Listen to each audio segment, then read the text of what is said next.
Disclaimer: this story is based on real events as recounted by the narrator. Names and identifying details have been changed to protect privacy. The story explores sensitive topics such as emotional infidelity and personal relationships. It is intended to provide insight and reflection, not to judge or sensationalize anyone involved. Reader discretion is advised. I never thought I'd find myself in this situation. Life had always seemed simple, predictable, and safe. I was in a relationship that many would call stable, years of shared memories, plans for the future, and a routine that felt comforting. My partner and I weren't perfect, but we had a bond built on trust and love, or so I believed. I worked a demanding job, often long hours, and we balanced our lives with the little time we had together. But beneath the surface, I began to feel something was missing. Not in a dramatic, obvious way, but a quiet emptiness that crept in slowly. I started to crave more attention, more understanding, emotions that didn't seem to be fully met in my relationship. We talked about our days, sure, but there was no longer that deep connection where I could say anything and feel truly heard. Sometimes, it felt like we were just going through the motions. I didn't realize then how dangerous that feeling was, how easily it could pull me towards someone else without me even noticing. I told myself it was normal to feel lonely sometimes. After all, life gets busy, people get distracted, and relationships go through phases, right? I guess what I'm trying to say is, I was vulnerable. Not necessarily unhappy, but vulnerable. And that vulnerability set the stage for everything that came next. Little did I know, that vulnerability would lead me to get too close to someone I shouldn't have. It all started innocently enough. I met him, let's call him Alex, at work. We were assigned to the same project team, and at first, he was just another colleague, someone to share deadlines and meeting rooms with. He was charming, funny, and had this easygoing nature that made people feel comfortable around him. We exchanged polite greetings, small talk about the weather and weekend plans, nothing out of the ordinary. But over time, those small exchanges grew longer. Coffee breaks turned into lunchtime conversations. Casual chats about work evolved into discussions about life, dreams, and frustrations. Alex seemed to understand parts of me that I hadn't shared with anyone else, not even my partner. He listened without judgment and offered advice that felt sincere and thoughtful. What surprised me most was how effortless it felt to talk to him. There was no tension or pressure, just a genuine connection that seemed to fill the void I'd been feeling. We discovered shared interests, books, music, even similar family experiences, that made our bond stronger. At first, I told myself it was just friendship. After all, we worked together every day, and having a close colleague was normal. I wasn't looking for anything beyond that. But the more time I spent with Alex, the more I found myself looking forward to our interactions. His messages would pop up on my phone during breaks, and I'd smile, feeling a rush of warmth that surprised me. Even outside work, we began to communicate more, texts about random things, jokes, and sometimes late-night conversations about topics I couldn't discuss at home. I started to realize that this connection was becoming something important to me, even if I tried to deny it. But I also knew, deep down, that this closeness was a line I wasn't supposed to cross. There was a part of me that whispered warnings, be careful. You're getting too close. This isn't just friendship anymore. Yet, I pushed those thoughts aside, telling myself that I was just lonely and that this connection was harmless. Looking back now, I can see how that first innocent closeness was the first step down a slippery slope. But at that moment, all I knew was that Alex was the person who made me feel seen in a way I hadn't for a long time. It all started innocently enough. I met him, let's call him Alex, at work. We were assigned to the same project team, and at first, he was just another colleague, someone to share deadlines and meeting rooms with. He was charming, funny, and had this easygoing nature that made people feel comfortable around him. We exchanged polite greetings, small talk about the weather and weekend plans, nothing out of the ordinary. But over time, those small exchanges grew longer. Coffee breaks turned into lunchtime conversations. Casual chats about work evolved into discussions about life, dreams, and frustrations. Alex seemed to understand parts of me that I hadn't shared with anyone else, not even my partner. He listened without judgment and offered advice that felt sincere and thoughtful. What surprised me most was how effortless it felt to talk to him. There was no tension or pressure, just a genuine connection that seemed to fill the void I'd been feeling. We discovered shared interests, books, music, even similar family experiences, that made our bond stronger. At first, I told myself it was just friendship. After all, we worked together every day, and having a close colleague was normal. I wasn't looking for anything beyond that. But the more time I spent with Alex, the more I found myself looking forward to our interactions. His messages would pop up on my phone during breaks, and I'd smile, feeling a rush of warmth that surprised me. Even outside work, we began to communicate more, texts about random things, jokes, and sometimes late-night conversations about topics I couldn't discuss at home. I started to realize that this connection was becoming something important to me, even if I tried to deny it. But I also knew, deep down, that this closeness was a line I wasn't supposed to cross. There was a part of me that whispered warnings: be careful. You're getting too close. This isn't just friendship anymore. Yet, I pushed those thoughts aside, telling myself that I was just lonely and that this connection was harmless. Looking back now, I can see how that first innocent closeness was the first step down a slippery slope. But at that moment, all I knew was that Alex was the person who made me feel seen in a way I hadn't for a long time. As days turned into weeks, my connection with Alex grew stronger in ways I hadn't expected. What started as casual chats and friendly support evolved into something more intimate, at least emotionally. We began sharing things I hadn't even dared to tell my partner. Secrets, fears, hopes, and frustrations poured out in conversations that stretched late into the night. Alex had this way of listening that made me feel important and understood. When I talked about my struggles or doubts, he didn't judge or dismiss me. Instead, he offered empathy and encouragement, creating a safe space where I could be vulnerable. That feeling of being truly heard was intoxicating. I found myself thinking about him when we weren't talking, replaying our conversations and wondering how someone I barely knew could make me feel so connected. It was thrilling, but also confusing. I knew I was crossing boundaries, emotional lines I'd promised myself I'd never cross again. What made it worse was how easy it was to justify my feelings. I told myself I wasn't cheating, that it was only emotional, and that nothing physical had happened. But the truth was, emotional infidelity can be just as damaging, and I was falling deeper into it every day. The more I opened up to Alex, the more distant I became from my partner. I stopped sharing the things I used to share at home because I was saving those feelings for someone else. I realized I was looking for emotional intimacy outside my relationship, and it scared me. I felt guilty but also addicted to the way Alex made me feel. Our conversations grew more personal, sometimes flirty, sometimes serious. There were moments when I questioned whether I should stop, but the pull was strong. I was caught between wanting to be loyal to my partner and craving the connection I found with Alex. It wasn't just about loneliness anymore. It was about feeling valued, wanted, and understood in a way that my relationship no longer provided. That realization hurt more than anything. I knew I was risking everything for something I shouldn't have. In those quiet moments alone, I asked myself, how did I get here? When did I start to need someone else so badly? But the answers were complicated, tangled in emotions I wasn't ready to face. The line between friendship and something more began to blur without me even noticing. What started as emotional closeness slowly crept into territory I hadn't intended to cross. Late-night texts turned into secret conversations, and occasional meetups outside of work became more frequent.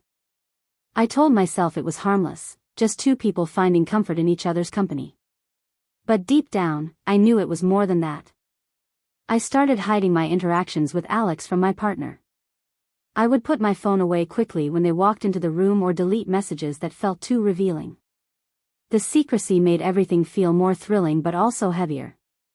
I was carrying a secret I wasn't proud of, but I couldn't seem to stop. There were moments when I caught myself smiling at a text from Alex, feeling a rush that I hadn't felt in years. I felt alive in a way that seemed absent from my relationship. But those moments were mixed with guilt, guilt for betraying the trust of someone I loved, guilt for putting my happiness before theirs. I began to rationalize my behavior. It's not cheating if nothing physical happens. I'm just emotionally disconnected from my partner, and Alex understands me. These excuses made it easier to keep going, but they were lies I told myself to avoid facing the truth. One evening, Alex invited me to meet after work. We agreed to grab coffee at a quiet cafe nearby, something casual and innocent sounding. But sitting across from him, sharing stories and laughter, the tension between us was undeniable. Our hands brushed briefly, and my heart raced. For a moment, I forgot the consequences waiting for me. That night, I wrestled with my feelings. I knew I was risking everything for this connection, yet I couldn't bring myself to stop. The emotional affair had become a crutch, a way to escape the loneliness and dissatisfaction I felt at home. Crossing these boundaries wasn't just about being close to someone else, it was about losing myself in the process. I was no longer the person I once was. I was hiding parts of myself and living a double life. The truth was staring me in the face. I had gotten too close to someone I shouldn't have, and the consequences were starting to catch up with me. The reality of what I had done hit me harder than I ever expected. It wasn't a sudden event, but rather a series of moments that made it impossible to ignore the damage I was causing, not just to myself, but to my relationship. I remember the exact day I realized things had spiraled too far. It started with a small comment from my partner, something innocent but pointed enough to hint they suspected something was off. I brushed it aside at first, trying to convince myself it was just paranoia. But deep down, I knew I was living a lie. That evening, I sat alone in my room, scrolling through messages from Alex. Each word felt heavier than before. I felt trapped between two worlds, the safety and history of my relationship, and the intense but dangerous connection with Alex. My heart was torn, and the guilt gnawed at me relentlessly. I tried to pull away. I told Alex I needed some space, to slow down the conversations and the meetings. But it was harder than I imagined. The emotional dependency I developed was real, and the absence of his support left a void I wasn't ready to face. One day, I caught myself planning excuses, little lies to cover my tracks, moments to sneak away without raising suspicion. The double life was exhausting, and yet I felt powerless to stop it. The more I tried to resist, the more I craved the connection. It was during a late-night phone call with Alex that everything changed. We were sharing our feelings, and he said something that struck me: "You deserve to be truly happy." It was a simple sentence, but it made me confront the truth I'd been avoiding, that I was deeply unhappy where I was, and I was using this relationship as a way out. That night, I knew I had a choice to make. Continue down this dangerous path or face the consequences and try to fix what I'd broken. But I wasn't sure if my partner would forgive me, or if I could even forgive myself. The turning point was painful and confusing, but it was necessary. It forced me to look at my actions honestly and accept the responsibility for the hurt I'd caused. The secret I had been hiding for so long couldn't stay buried forever. One day, the truth came out in the worst possible way. It wasn't planned or intentional, but when it happened, everything changed in an instant. My partner found my phone. It was a moment of panic for me, the look in their eyes, the confusion, the hurt all flooding at once. The messages, the late-night texts, the emotional conversations, they saw it all. There was no hiding anymore. The confrontation was intense. Questions I couldn't answer, accusations I couldn't deny. I felt exposed, vulnerable, and ashamed. My partner's pain was raw and real, and it crushed me to know that I had caused it. I tried to explain how it never crossed into physical betrayal, how I was lonely, how I got caught up in something I never meant to happen. But no words seemed enough. The trust we had built over the years felt shattered. For days, the house was heavy with silence and tension. The warmth and comfort we once shared were replaced by suspicion and heartbreak. I realized that emotional infidelity is just as damaging as any other kind, and the wounds it left ran deep. My partner questioned everything: our past, our future, the sincerity of my love. I could see the struggle in their eyes, torn between pain and the desire to understand. I didn't blame them for feeling betrayed. I felt it too. That period was the darkest chapter of my life. I was forced to confront not only the consequences of my actions but also the reasons behind them. I had to ask myself hard questions about who I was, what I wanted, and whether I could ever rebuild what was broken. The truth had come out, and there was no going back. The only way forward was through the pain, honesty, and the hope for healing. The aftermath of the truth coming out was a whirlwind of emotions, decisions, and painful realizations. Our relationship, once solid and trusting, was now fragile and uncertain. The foundation we had built felt cracked, and every interaction carried the weight of what had happened. At first, my partner and I tried to communicate, to understand each other's pain and fears. Therapy was suggested, and we attended a few sessions, but the wounds were still raw. Trust, once lost, is incredibly difficult to rebuild.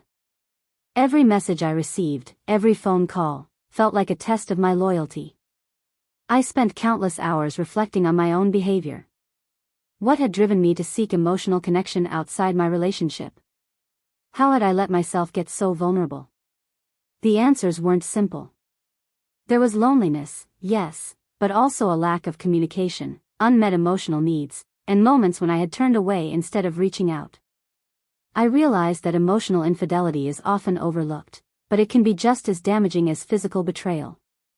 The feelings of secrecy, guilt, and divided attention erode intimacy in ways that are hard to repair. I also had to face the fact that I hurt someone I loved deeply. No excuse could change that reality. I had to own my mistakes and commit to making changes, not just to fix the relationship, but to grow as a person. For my partner, the journey was different but equally painful.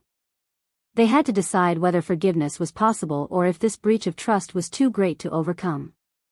The emotional roller coaster affected their self-esteem, their sense of security, and their ability to trust not just me, but others.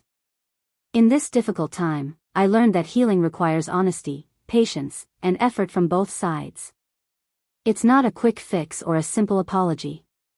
It's a process of rebuilding, step by step. The experience taught me valuable lessons about boundaries, communication, and the importance of emotional fidelity. Most of all, it showed me how fragile relationships can be when we take each other for granted or fail to address the deeper needs that keep us connected. After the storm of emotions and difficult conversations, I finally reached a place where I could begin to see a way forward, whether that meant rebuilding my relationship or learning to move on with the lessons I'd learned. Rebuilding trust was the hardest part. It wasn't something that could be rushed or fixed overnight.